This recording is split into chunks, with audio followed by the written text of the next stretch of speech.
Hey everyone, I'm Joe and today it's time for me to talk about my February reading wrap up. I had a really good reading month in February. I actually read the same amount of books as I did in January, which is really impressive. I didn't think I'd be able to do that, which is 18 books, which is really good. Most of the books were really good. There were a few mediocre ones, but not many. And even those couple of mediocre books did have some redeeming qualities. So overall, it is a very good reading month for both quality and indeed quantity. I also read an amazing amount of ebooks. I read 14 ebooks in total, which is the largest amount of ebooks I've ever read in one single month before. Ever. Actually, I think it's more than double the amount I've ever read in any one single month, which is frankly impressive by itself. And as a result, it means there'll be a lot of pictures up here or here on the screen. So, onto the books. The first of which was The Massacre of Mankind by Stephen Baxter. I'm not going to say too much now because I'm going to do a separate review of this in the next few weeks, but I will say that I actually met Stephen Baxter on day of release of this book, which was at the end of January, and actually got him to sign this book as well, which I might be able to show you if I can open it up in a reasonable amount of time. And I was able to talk to him for a good 10 minutes in the shop about this book and indeed his writing in general, and this made me very eager to read this, and this did not let me down because this is the authorised sequel to H.G. Wells' War of the Worlds, as it actually says on the front of the book, authorised by the Wells State, and I like this far more than War of the Worlds. War of the Worlds I thought was quite dry, and the main problem I had with War of the Worlds was the point of view. The book itself is meant to be the written memoirs written after the events of the book by the main character, who is a fairly sexist guy. And that was what I had issues with, because he's quite sexist and the way he thinks is frankly annoying, and his whole character is annoying. I didn't like it.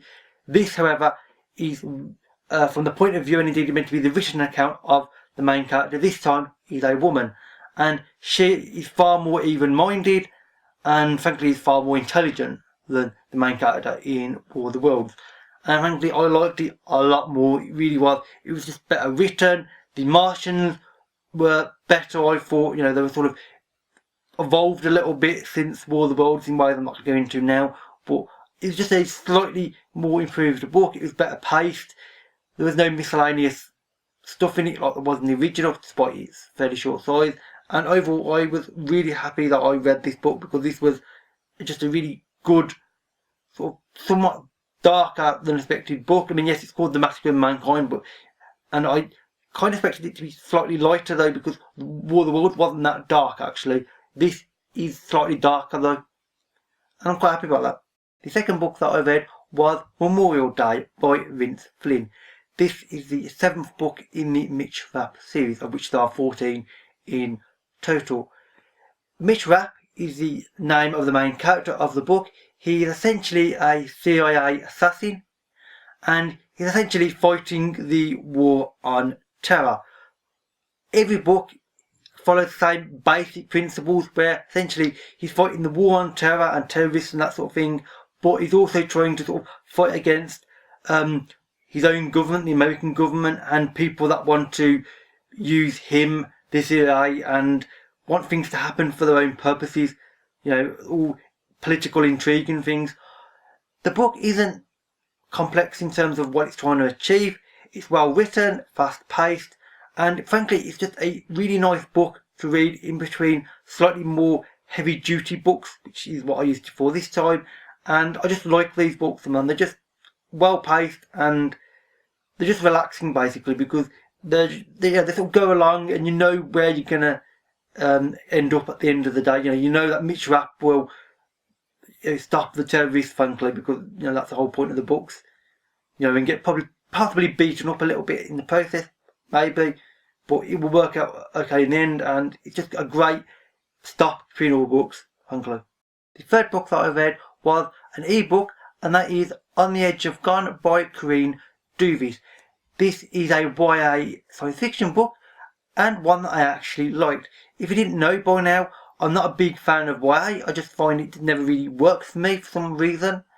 And books that are classed as YA and then science fiction generally have very rarely worked for me. There are a few exceptions, and this is, I'm happy to say, one of those exceptions because it was an excellent book. I really enjoyed it. The basic premise of the book is that there is an asteroid or meteor coming to the Earth. The Earth is not going to be destroyed, but it will be very heavily damaged and almost unlivable, at least on the surface. So humanity has started to create a series of generation ships which will basically carry as many people as they are able to away from Earth and colonise other planets wherever they can find. And this is about basically the people that remain on the planet. The main character is a girl called Denise. She is autistic, and her mother and her sister are trying to basically get on a generation ship that they find that may or may not be able to take off, and they basically want to try and save themselves, obviously, as all of us would want to in that situation. And it's about Denise trying to do whatever she can to try and persuade people that she's worth her weight on the generation ship, and indeed she's trying to prove that she's not just valuable for herself, but if she can be valuable enough, she'll be able to get a place for the rest of her family, which is an interesting situation considering she's autistic. The author is autistic as well, I believe, and I've not read a book before with an autistic primary character, and this book works extremely well because of this fact. The way she thinks and the way she acts is obviously different from most other books because of the autism, and it just worked really well. It makes her a different kind of character, a different point of view, and not something I've come across, and that difference is really interesting. And the point I like about the book, and indeed it's something that I truly believe in myself, is that just because you have a disability of a kind, you are still perfectly as valuable as anybody else, which is true, because just no matter what your disability is, whether it's physical or mental or a combination of the both, you are still just as valid as everybody else, as me. That doesn't matter. As long as you are trying to do the best you can, then that basically means that you're valuable. And this book is trying to say that in a really powerful and poignant way, which I thought was frankly fantastic. The fourth book was The Man in the Hyatt Castle by Philip K. Dick. This I read because of my SFF award-winning book project, so I'm not going to talk about it too much now. Suffice to say, however, I was expecting something much greater from this book, considering The Man in the High Castle is one of Philip K. Dick's most well-known books, but it let down for me quite badly. It just didn't work. It had great ideas in the book, as all Philip K. Dick books, at least the ones I've read so far, have done, but he kind of meanders off the ideas really badly, and he focuses on different things other than what I would hope he was going to, because this is an alternative history world where basically the Third Reich and the Axis powers won in World War II, and they now basically rule America and the rest of the world. And this is follows a series of characters in America. The ideas he could have gone within this, and indeed some of the ideas he brings up at points earlier in the book were fantastic, but he doesn't follow up on them. He just focuses on different things which feels insignificant, and frankly I was disappointed, which I hate saying that I was disappointed by a Philip K. Dick book because I'm a big fan of his. I mean, I've read like about 10 of his books now. This is like the 11th or something around there, and I've liked every single book by until this one. This is the last of his big books I haven't read, but it's bound to happen sooner or later. I mean, he wrote a lot of books, Philip K. Dick did. You have about 50 books in total, including his short story collection, so he's a very busy writer, and frankly it was bound to happen that sooner or later there would be one of his books that I didn't particularly like. Just a shame that it was The Man in the High Castle, which was such a well-known one. The fifth book that I read in February was Ammonite by Nicola Griffith. this was the second book that I read as part of my SSF award-winning book project. So again, I'm not going to say too much now. There'll be a separate video in a week or two's time talking about both of these books. But suffice to say, this I did enjoy. It questions gender and what male and female means in society, because this is on a planet where basically there is a disease which kills all men on this planet. Literally all men. It's completely lethal, and indeed it even kills a large part of the female population, but not all. But the women that don't die from this disease are changed, let's say, over time. And the main character is a scientist, and she goes off and meets the locals, and events happen. I'm not going to say what because it'll be a spoiler, but she discovers the locals and what it means to be a woman in a society where there are only women. You know, it's a one gender society essentially, which is unusual but done in a really interesting manner. And I'm really happy that I read this book because it has brilliant ideas. The execution was extremely good, the writing was on point and focused, and just everything about it basically was really, really good. I mean, I was really impressed by this book, and I would highly recommend it essentially for pretty much everybody, especially if you're interested in gender and sort of, the male-female gender issues that we have in our world today.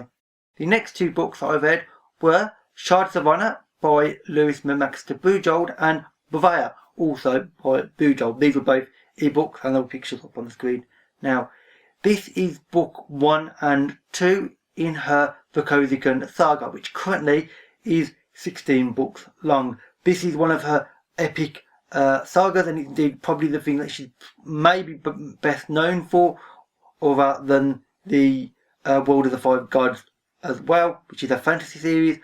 And quite simply, I'm definitely going to be carrying on with this series because I loved both books.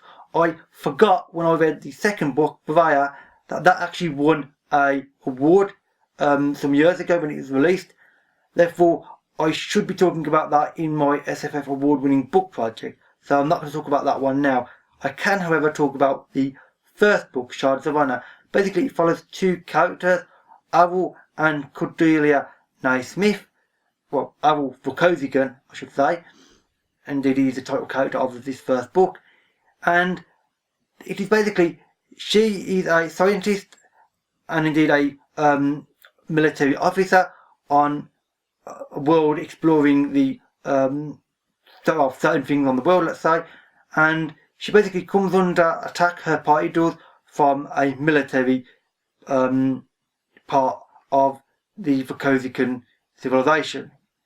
And essentially it's a really interesting book because it's both her and Avil being forced together on opposite sides, but they actually realise that they have got more in common with each other than they do with people on their own sides, frankly, and they actually get on.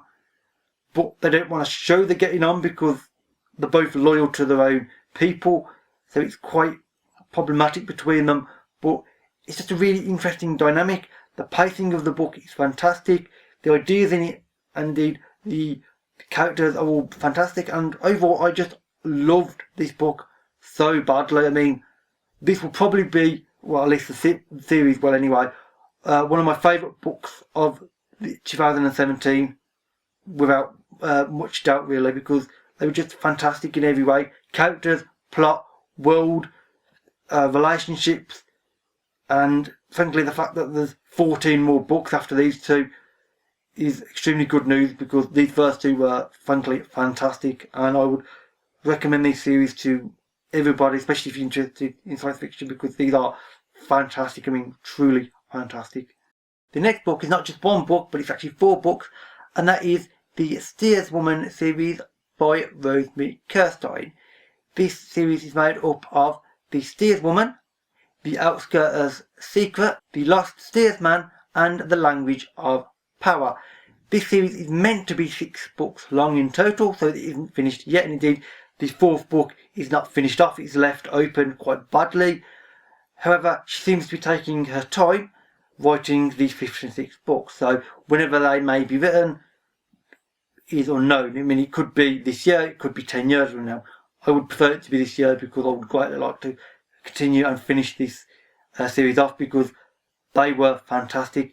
It is a fantasy series about a group of women called the Steerswoman who are essentially sort of scholars, essentially wandering and adventurous scholars wandering across the land, and their whole sort of tenet and belief system is that they ask you questions and you kind of don't have to answer, but if you don't answer then you are essentially sort of counted as having a black mark against you, and every other steerswoman you ever meet will never answer another question again, no matter how minor or important that question is. They will just kind of ignore you, which is unfortunate because the steerswoman society and as a group, they obviously have gained an awful lot of information about the world in general, so having them around is extremely useful. I mean, they know an awful lot of information, so being sort of black marked with them is unfortunate. So you kind of want to be honest and truthful with them and actually answer their questions, because then they'll do the likewise with you, which is extremely important. The books follow the main character of Rowan, who is a steerswoman, and also her companion Belle, who is an Outskirter, who is a very interesting character. The dynamic between the two characters is fantastic. Rowan is a great primary character. I will do a separate review on these series in a few weeks as well, so I'm not going to say too much now. But suffice to say, I am extremely happy that I read these books because they were fantastic. Basically, the characters, and indeed Rowan and Belle, were both great. She is a very logical and thoughtful character. She does things according to what she deems logical, and it's very straightforward, but sometimes things don't turn out that way, so she has to sort of suddenly adjust to things, and it's just great to follow her along and see what she's making of this fantasy world, which is, by the fourth book, going in a very interesting and surprisingly dark way. And I'm just really interested to hopefully read more the final two books whenever those happen to be released, although that could be 10 years from now.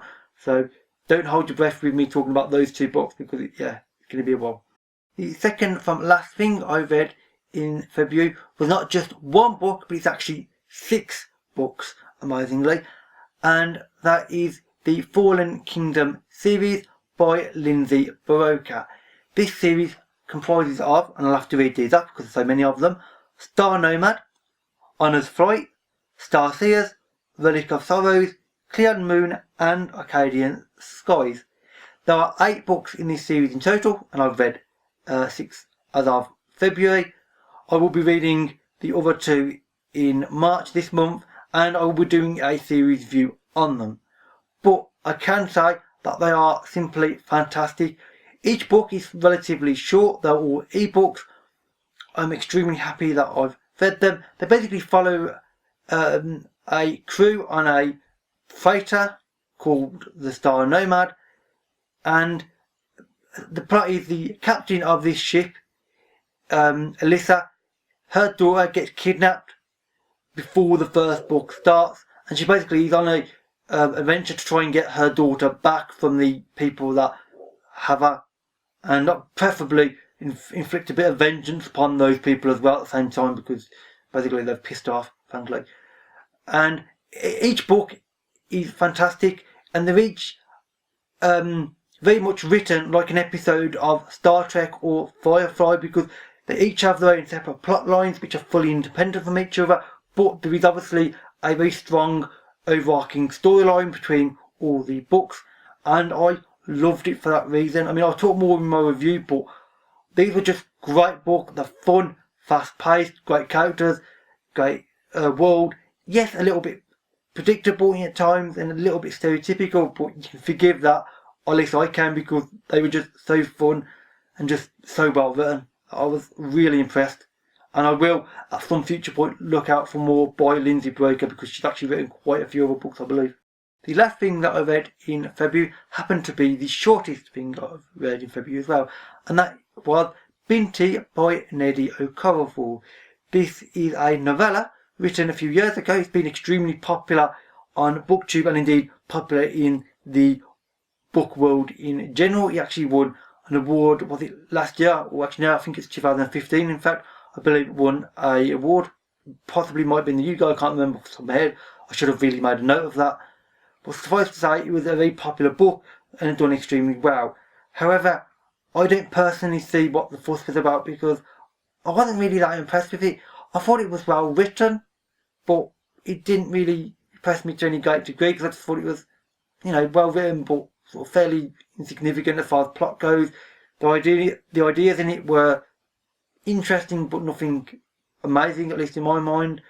And I was just surprised by the amount of hype that this book has got, and I was almost disappointed in the fact that I didn't like it. I was expecting it to be something far greater. I expect because of the sheer amount of hype that I've heard around this book, and it just wasn't.